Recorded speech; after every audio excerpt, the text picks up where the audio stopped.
Okay. Blessed be the name of the Lord. Sampu lang yung narinig ko na. Blessed be the name of the Lord. And His love and mercy endures forever. Amen. So, ngayon pong umaga na ito, hayaan niyo po na tayo po ay mag-aaral ng kanyang mga salita. Hihingin po natin na tumayo. Ngayon po tayong lahat at itutukas po kayo sa akin. Sa aklat ng Ikalawang Timoteo. Yung binasa natin kanina. Yung verse na lang po, 16 and 17. 2 Timothy chapter 3, verses 16 up to 17. Say amen if you see it. Nakita niyo na po. 2 Timothy chapter 3, verse 16. Hayaan niyo pong basahin ko na lang po, sumabay na lamang po kayo. Ito po sinasabi ng salita ng Diyos mula po sa aklat ng Ikalawang Timoteo, Kapitulo 3, versikulo 16 hanggang 17. Ang lahat ng kasulatan ay kinasihan ng Diyos at kapakipakinabang sa pagtuturo ng katotohanan, sa pagsuway o pagsaway sa kamalian, sa pagtutuwid sa likong gawain at sa pagsasanay para sa matuwid na pamumuhay upang ang lingkod ng Diyos ay maging ganap at handa sa lahat ng mabubuting gawain. Let's bow our heads and let us close our eyes. Let's pray. Our Father in heaven, once again, we thank you so much for this wonderful morning na inyo pong ipinagalob sa amin. Dalangin po namin, Panginoon, ang patuloy na paggabay, patnubay, at pagtuturo mo sa amin sa umaga nito. Hayaan niyo po na sa aming pag-aaral ng mga salita, patuloy po kami na ma-encourage, ma-enlighten, at dalangin po namin na mabuksan ang aming mga spiritual na mata, aming puso at isip sa umaga nito. Hayaan mo lamang, gawin mo lamang instrumento ng iyong daluyan ng iyong mga salita, ang lingkod na gagamitin ngayong umaga. At hayaan mo, Panginoon, na patuloy naming matagpuan ang joy sa iyong mga salita. I-bless mo ang bawat isa sa amin sa aming pag-aaral. In Jesus' name we pray. Amen. Sige po, tayo po na po lahat at palakpakan po natin minsan pa ang Diyos.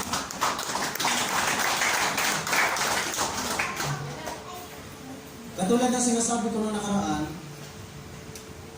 kapag si Daniel Padilla ang papalakpakan, nagtatalunan ba ang mga audience?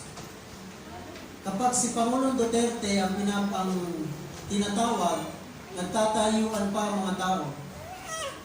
Nagsisigawan. Woo! Pero pag ang Diyos ang papalakpakan, tamad na tamad ang mga mananampalataya. Bakit kaya? Minsan pa nga palakpakan natin ang Diyos!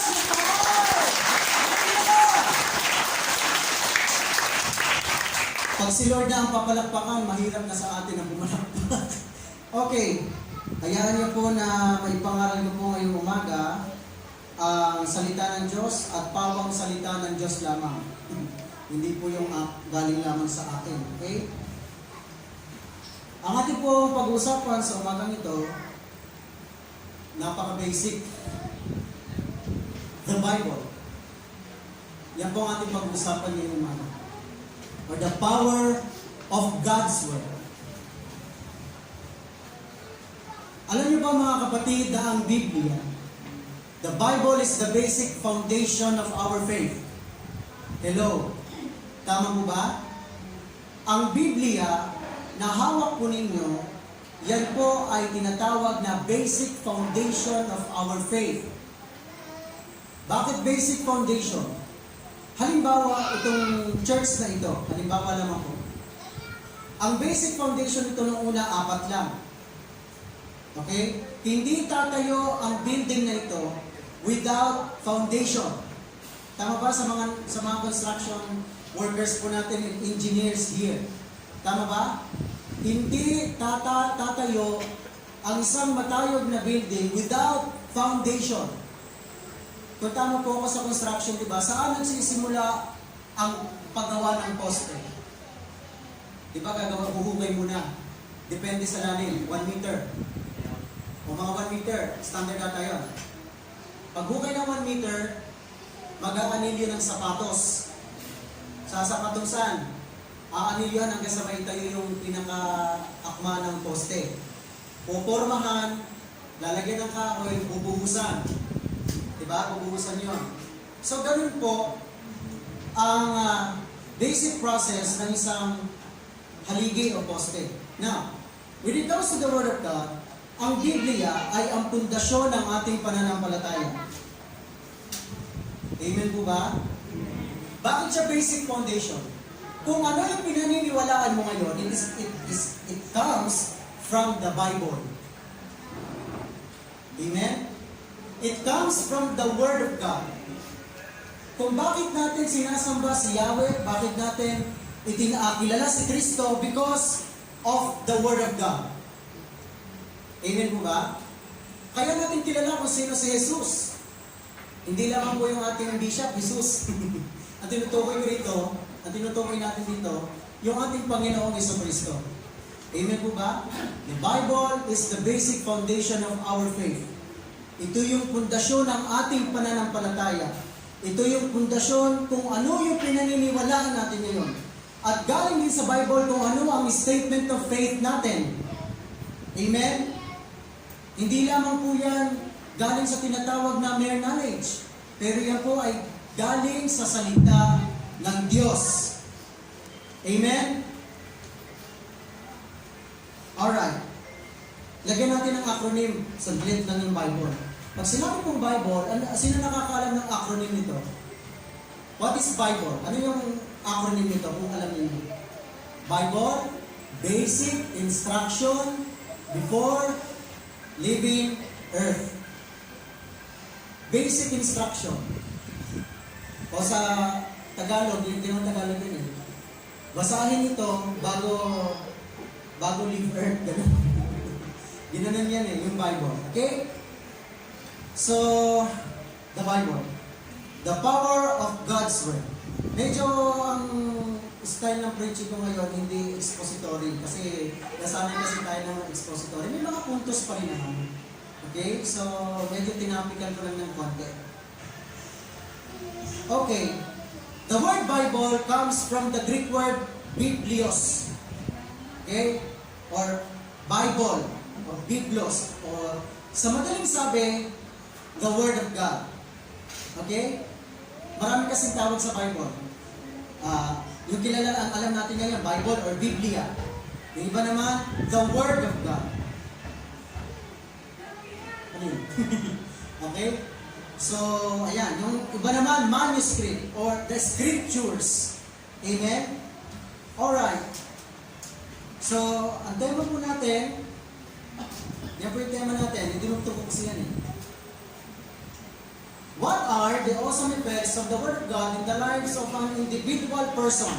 Or what is the power, or what are the power of the Word of God in the lives of an individual believer? Ano daw yung kapangyarihan nito? Ano daw yung kapangyarihan ng salita ng Diyos? Amen? Alright. Praise the Lord. Okay, number 1. Bilisan na natin kasi may ano mo tayo mamaya. Point number 1. What are the power of God's Word? Number 1, it has the power to transform.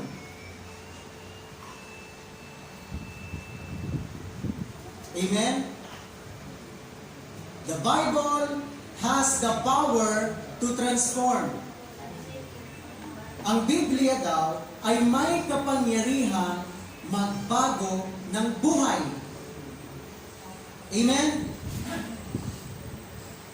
Bakit ganun ang kapangyarihan ng Word of God? Bakit ang kapangyarihan ng salita ng Diyos ay nagbabago ng buhay? Sabi ng Hebrews chapter 4 verse 12, ito pong sinasabi. Sabi sa English, for the Word of God is living and active and sharper than any two-edged sword. Okay? And piercing as far as the division of soul and spirit, of both joints and marrow, and able to to judge the thoughts and intentions of the heart. Yan po ang nagagawa ng salita ng Diyos. Baguhin ang buhay ng isang taong lukha. Amen? Yan po ang nagagawa ng salita ng Diyos. It can transform any lives, kahit sino ka pa. Kaya tayong baguhin ng salita ng Diyos. Amen? Kung hindi natin nabasa ang Biblia, kung hindi natin narinig ang pangangaral ng salita ng Diyos, amen, walang pagbabagong mangyayari sa atin. Ika nga, di ba? Wala po sa atin, wala po tayong kapangyarihang baguhin ang ating mga sarili. Tama ba? Walang sino man sa atin dito ang may kapangyarihang kayang baguhin ang sarili. Kahit sabihin natin na iiwasan ko ito, iiwasan ko na ito, hindi ko na gagawin ito, o hindi ko na gagawin yon. Kung sa sarili natin pamamaraan, we cannot change our life. Amen? Kahit kantahin mo pa, o tukso layuan mo ako, kahit kantahin mo pa yan, kahit kantahin mo pa ulit-ulit yan. Ilonggo na ako dito. Diba? Kahit sabihin mong iwasan mo yan, kung wala ang salita ng Diyos sa ating buhay, hindi natin maiiwasan. Amen? It is only by the guidance of God. It is only by the guidance of our God. It is by the power of God. And it is by the grace of God. Amen? Kung wala ang grasya ng Diyos sa atin, we are nothing. Amen? Kahit sino ka pa, kahit ano ka pa. Mayaman ka, mahirap ka, may kaya ka, lalaki ka man, babae ka. Amen? It is only God who can change us. Kaya nga nakaranas tayo ng tinatawag na regeneration. Pag sinabing regeneration, yung from our old generation of life, ito yung dati nating buhay, di ba? Old generation of life, when nung ating sinampalatayanan na kinilala si Kristo bilang Diyos at tagapagligtas ng ating buhay, mula doon sa buhay natin na makasalanan, amen, at sa pamamagitan ng kanyang salita, yung dating old generation of life natin, tinalikuran na natin yun. Kaya nga regeneration. Amen? Alright. Parang seryoso nyo ah. Ang mga seryoso na sinasabi ko. Okay. So, ayan. Sabi ng Hebrews 4:12, sabi sa Tagalog, ang salita ng Diyos ay buhay at mabisa. Amen? Kung yung tabak, kung yung itak, sa madaling sabi, ay humahiwa lamang o naghahati lamang sa pisikal na katawan, ang salita ng Diyos, even the very deep of our soul, ay hinihiwa nito. Amen? Kaya nga paggagawa na tayo ng particular sin, tapos, naalala natin, nabasa natin sa Word of God ito, makakaranas po tayo ng conviction. Hello? Sino na po dito yung hindi nako-convict? So, lahat nako-convict. Amen? So, kung nakakaranas tayo, na-experience natin yung tinatawag na conviction in doing a particular sin, it means ang salita ng Diyos ay buhay. Amen? Kapag gumagawa tayo ng kasalanan at hindi tayo tinatamaan ng salita ng Diyos, walang conviction. Amen? Kung nasasaktan man tayo, in reality, minsan pag mag-preach, di ba? Aray. Minsan sasabihin pa rin iba, Pastor, lalabas na lang po ako sa simbahan na to, butas-butas yung damit ko. Parang ako po yung pinapangaralan mo, Pastor. Minsan may mga ganun pang mga testimony.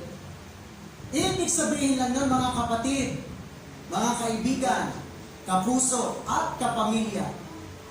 Ibig sabihin lamang po niyan, ang salita ng Diyos ay buhay.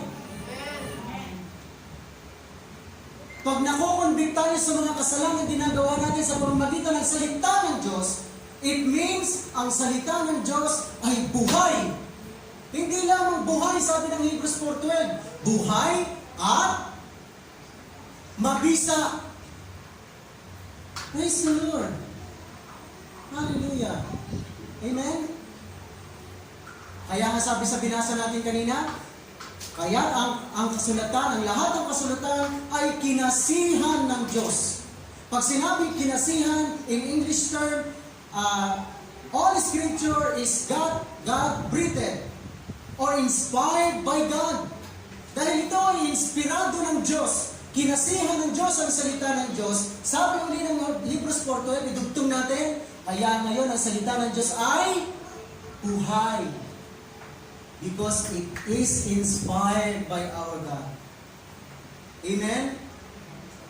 Kaya nga sinabi ko kanina, ang Biblia, ang Bible, is the basic foundation of our faith and our life.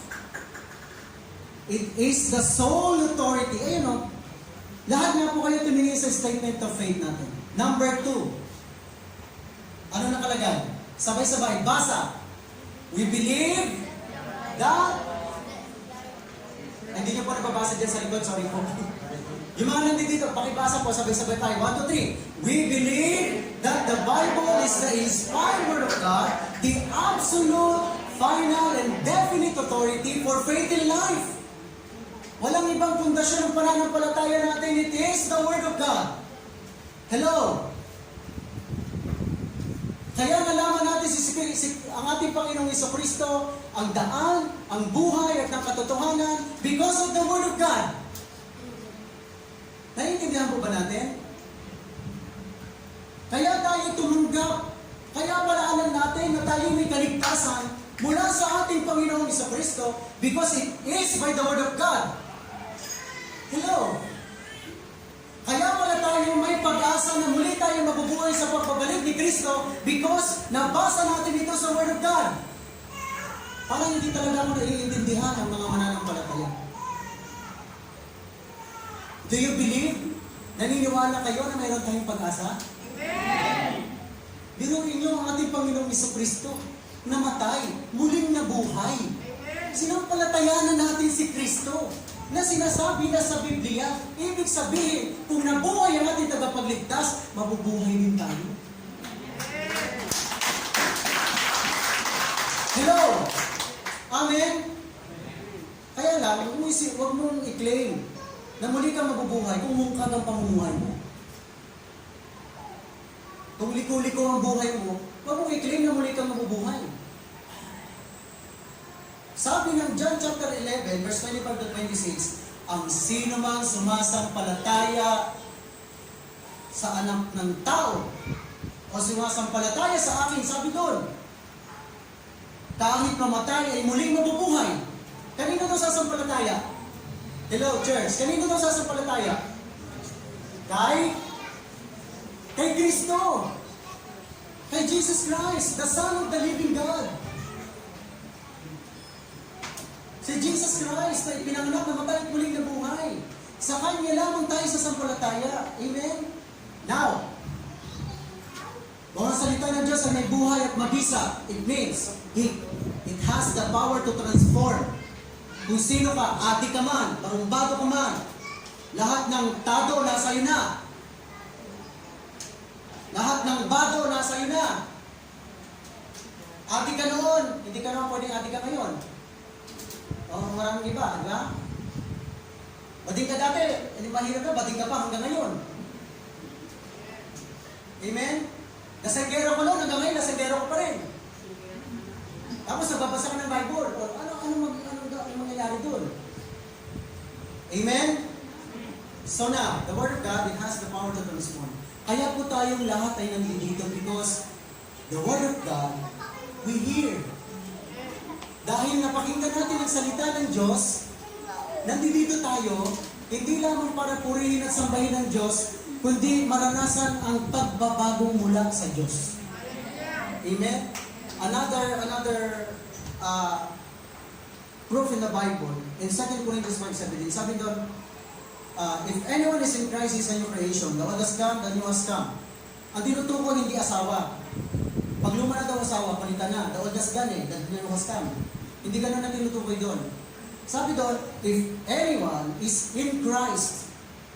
Pag pinag-aralan natin si Christ, sabi ng John 1:1, in the beginning was the Word, and the Word was God, and the Word was with God, and the Word was God. Now, kung ang tinutukoy ng John 1:1, si Kristo ay salita. Now, if anyone is in the Word, hello, kaya ang sino man nakipag-isa sa salita ng Diyos, and it is our Lord Jesus Christ, isa na siyang bagong nilalang. Tignan mo yung katabi mo. Bagong nilalang o pulang-pulang? Amen? Tignan mo yung katabi mo kung new creation na yan. Amen? Alright. If anyone is in Christ, or if anyone, kung sino man ay nakipag-isa sa salita, ang salita tinutukoy doon si Jesus Christ. Ang sino man nakipag-isa sa salita, isa ang bagong nilalang. Wala na ang dati, lahat ay bago na. Ngayon ang tanong, sigurado may tanong sa inyo. Pastor, pag tinanggap ko ba si Kristo ngayon, in one snap of my finger, I am truly changed na ba? Kaya nga tayo may tinatawag na process. Amen? Hindi pa tayo perfect. We are in the process of sanctification, ng pag-aayos at paglilinis ng Diyos. Pero habang binabago naman tayo ng Diyos, hello mga kapatid, dapat naman progressive. Amen? Hindi may 1 John 1:9 naman eh. Kung narinig din yung tulo ni Bishop, may 1 John 1:9 naman po, kaya gagawin ko muna to. May 1 John 1:9 naman. Hirap naman muli namin ganun. Okay? Ang tawag naman sa atin doon, abuso sa grasya. Malawak ang grasya ng Diyos. Amen? Malawak, napakasagana ng grasya ng Diyos. Kaya lang, huwag naman abusuhin.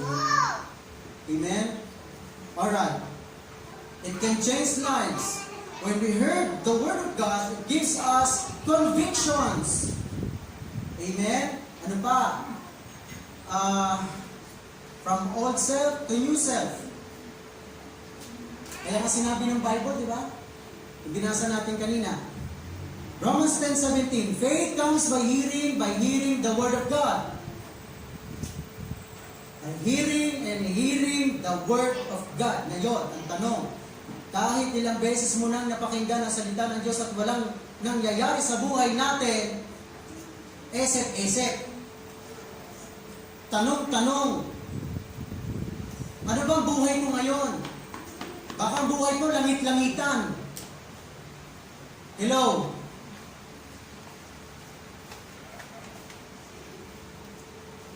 Alright. Hindi po ako nagagalit ha. Kasi hindi na nagagalit po. Okay. So, that is the power of the Word of God. It has the power to transform. Pangalawa, it has the power to unite. Amen? The Bible or the Word of God has the power to unite. Sabi ng Psalms 133 verse 1, how good and how pleasant it is for brethren or brothers to dwell together in unity. If we are one, sabi ng Book of Acts, if we are one in spirit, one in soul, one in faith. So, tingnan nyo, kapag nagkakaisa ba lahat iisa, may gulo ba? Hello? Pag lahat ba ay iisa, ang espiritu, meron bang magulo? Iisa kayo eh. Pero pag iba ang espiritu niyan, hindi kayo kakasundo. Sabi nga ng isang quotation na pinag-aralan namin, it is impossible to work together without agreeing each other. Sabi ng Bible, in 1 Peter chapter 1, sabi doon, Be holy, for I am holy.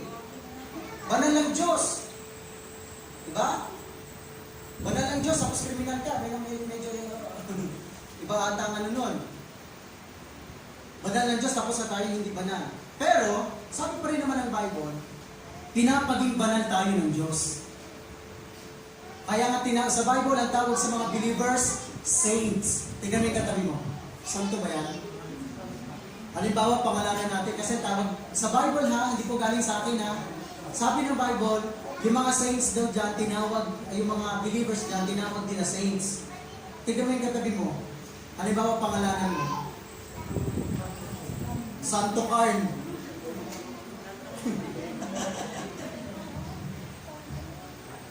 Santa Aying, gano'n. Santo Pons. Sa Angel pwede, Santa Angel. Di ba? Pero sa panahon natin ngayon, it is not applicable na tawagin tayong, halimbawa, Saint Jessica. Hindi gano'n. But the believers are called saints. Amen? Okay, balik tayo sa pinag-usapan natin. It has the power to unite. Yan ang kapangyarihan ng Biblia. Pinag-iisa tayo. Kaya tayo nandito sa church ng Agape because pinag-isa tayo sa pangalan ni Kristo. Amen? Kaya ako sinasabi ko nga, minsan sa pag-aaral namin, kapag ang church tinuring mong pamilya, hello, kapag ang church tinuring natin pamilya, di ba sa pamilya gano'n naman eh, maaasar ka sa kapatid mo, maaasar ka sa nanay mo, maaasar ka sa tatay mo, pero hindi kayo naghihiwalay. Bakit? Kasi po, pamilya. Ganun naman sa pamilya eh, di ba? May hindi pagkakaintindihan. But the end of the day, ano nangyayari? Nagtatawanan na pagdating ng gabi. Naintindihan po ba natin? Iisa tayo ng paniniwala. Si Kristo ay tinataas natin. Amen? Dapat magkaroon din tayo ng one spirit and one soul.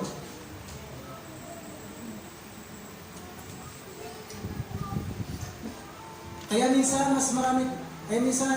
no offense, kaya minsan, madalas, mas marami tayong panahon na makisama sa ating kapatid sa pananampalataya kaysa doon sa pamilya natin, biologically. Right? Kasi ang katotohanan, pag hindi mo talaga ka-espiritu, ganun talaga. Kaya anong dapat? Anong tinuturo sa atin ng Biblia? We must be one in spirit, one in mind, one in soul, one in faith. Amen? Sama-sama tayo sa Agape, magkaisa tayo. Isa lang naman tinataas natin dito eh, amin po ba? Sino yung tinataas natin lahat? Si Kristo. So ano dapat? Magkaisa tayo. Maging isa tayo. Marami tayong differences. Maraming pangit sa atin. Pero mahal natin ang isa't isa.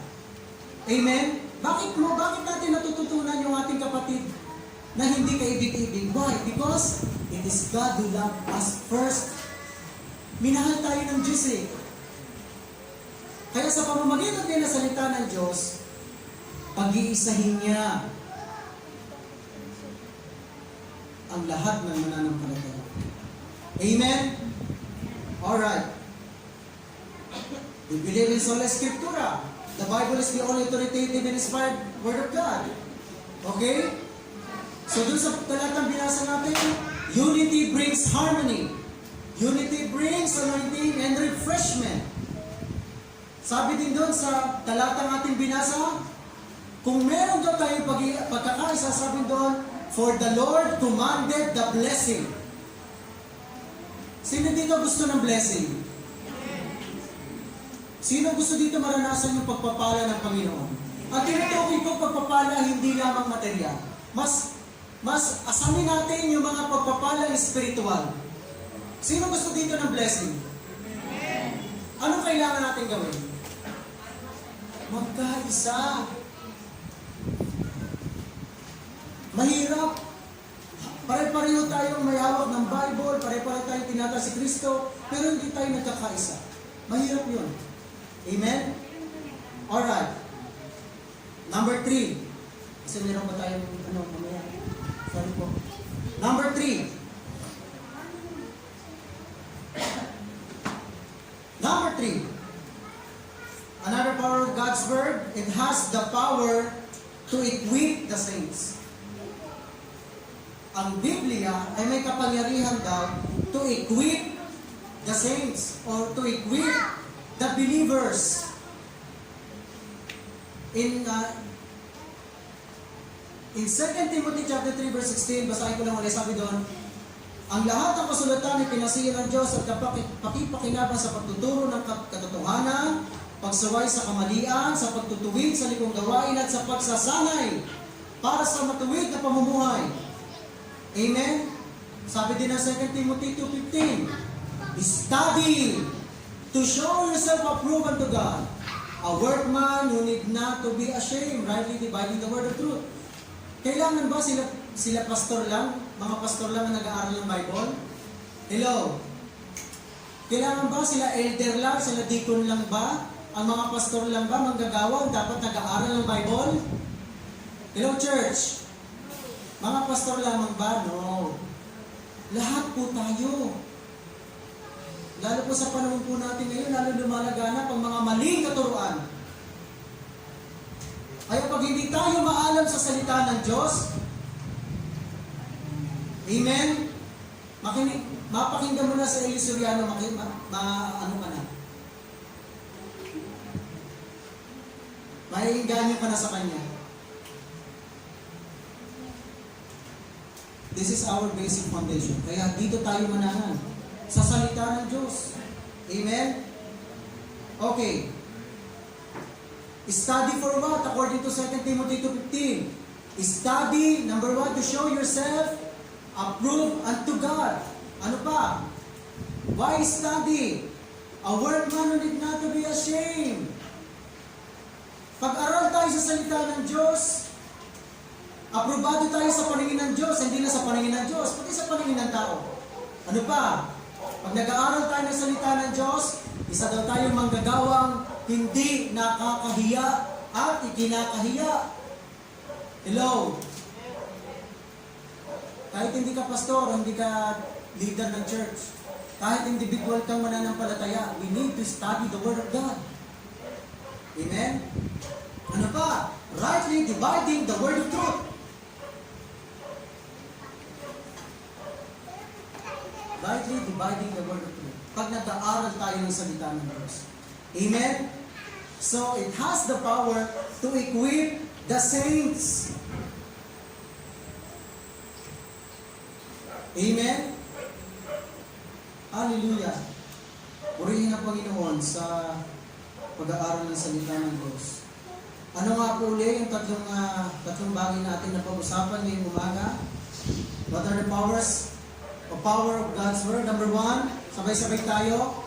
The Bible transforms. Number 2, the Bible unites. Number 3, the Bible equips. Kaya sabi ng sa last verse ng 2 Timothy 3:17, so that the man of God may be adequate, equipped for every good work. Amen. Salamat sa Panginoon sa pangangaral ng kanyang salita. Tayo po tayong lahat at tayo po yung manalangin.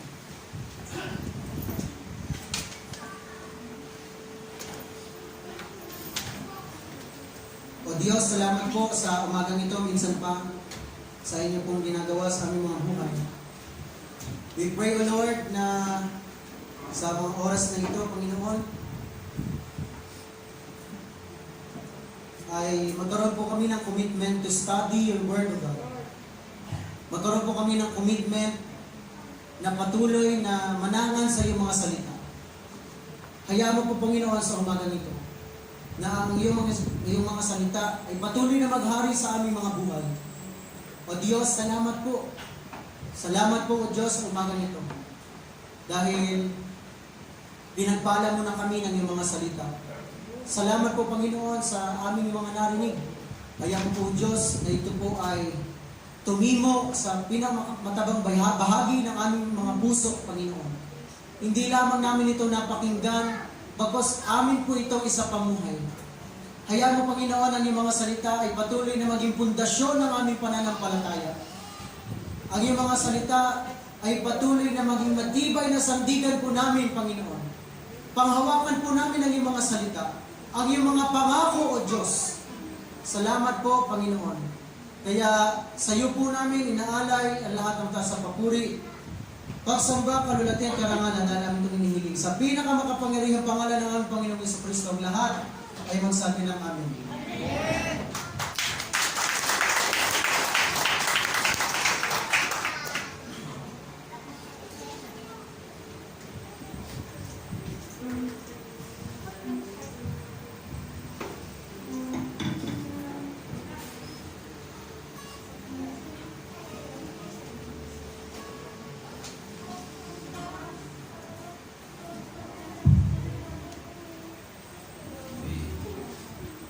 Magandang umaga po sa bawat isa, sa mga anak ng Diyos na kanyang pinagpala sa pamamagitan ng sama-samang pananambahan at sama-samang pakikinig ng salita ng Diyos.